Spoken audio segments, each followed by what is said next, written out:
What is up, guys and girls? Hurricane Liz here, and on this video I talk about the 5 biggest mistakes that brand new and veteran Walmart sellers do on their Walmart dropshipping store. And again, these are critical to understand if you're going to scale that store to the moon and back. So I'm super fired up to talk about this. I hope you're fired up. Let's do this.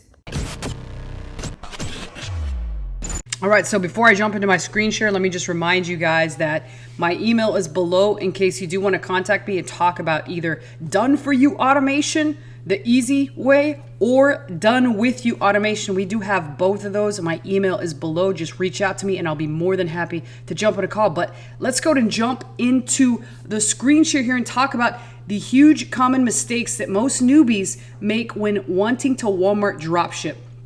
First one and most obvious one is not knowing who to hire. So this can go so many different ways, people, but the most important things to understand are you got to know the business before you jump into it, at least somewhat theoretically. So I do recommend you watch most of my videos as I've covered every imaginable topic on Walmart.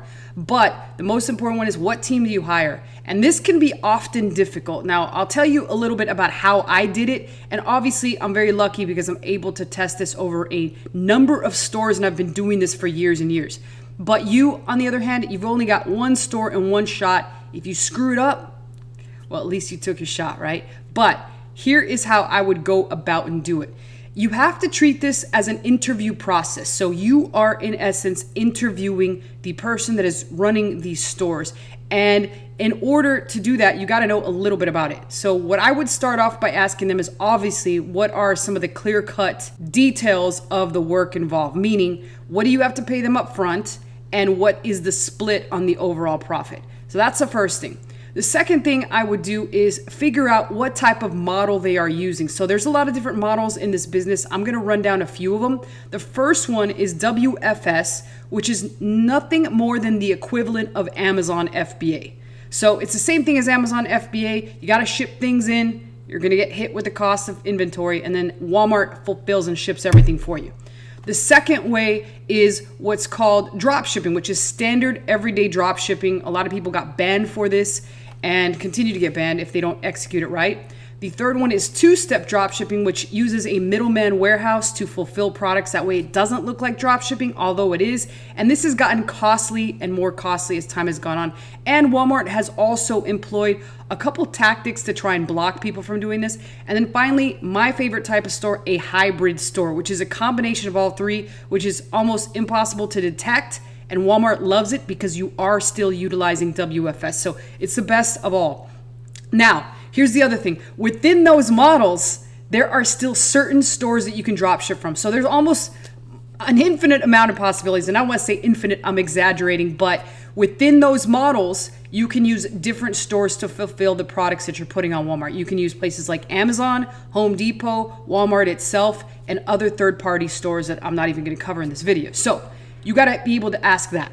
Each of the stores will require different accounts for you to have. So it can get quite complicated, and that's why it's important to talk to the person that is managing the store.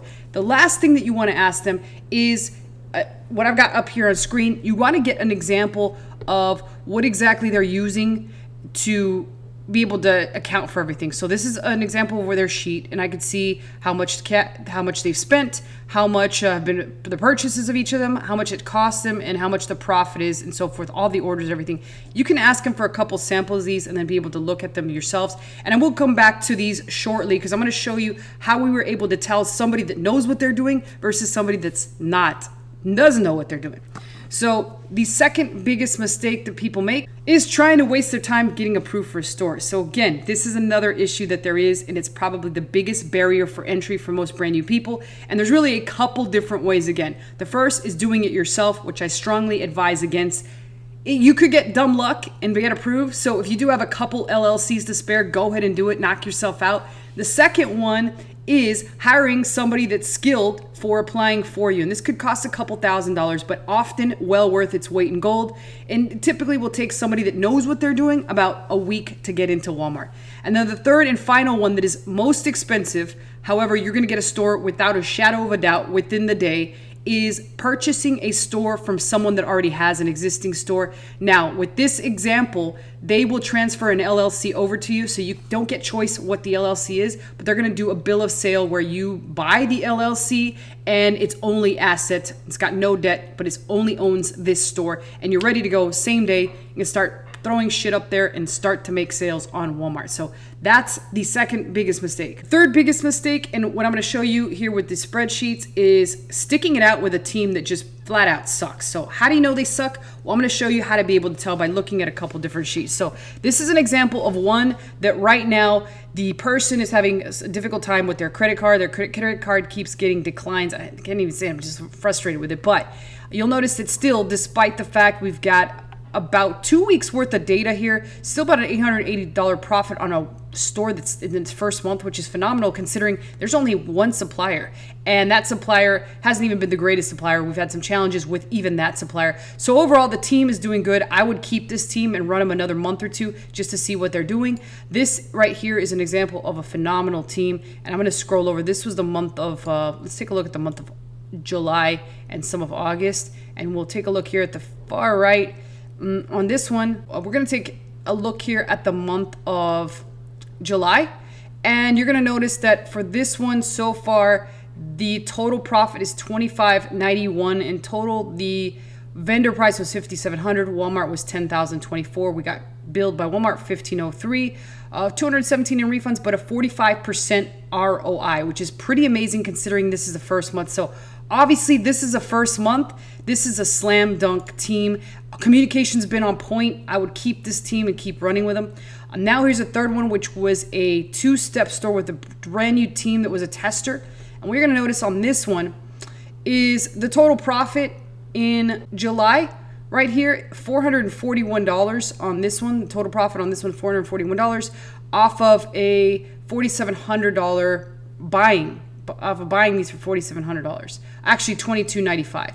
So that's a pretty decent amount. It's about 20%, but still it would be worth testing. However, I'll tell you what sounded off alarm bells is here is the profit in August, which is almost done.